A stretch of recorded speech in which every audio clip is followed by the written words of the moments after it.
Hi అందరికీ నమస్తే. జై శ్రీమన్నారాయణ.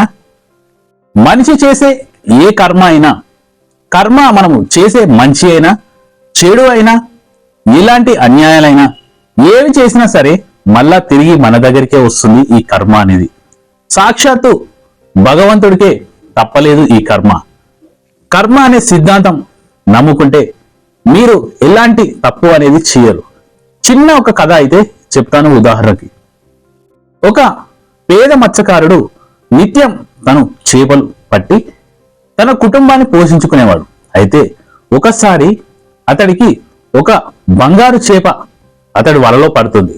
దానితో ఆ చేపను అమ్ముకుంటే మనకు చాలా బోలే డబ్బులు వస్తాయనేసి ఎంతో ఆనందపడి ఈ చేపను అమ్మితే వచ్చిన డబ్బులతో ఒక పడవ కొనుక్కొని నా కుటుంబాన్ని పోషించుకోవచ్చు, అలాగే నా ఇంటి నిర్మాణం కూడా చేసుకోవచ్చని ఎంతో సంతోషపడుతూ ఎంతో ఆనందపడుతూ ఆ చేపను పట్టుకొని వస్తుంటాడు.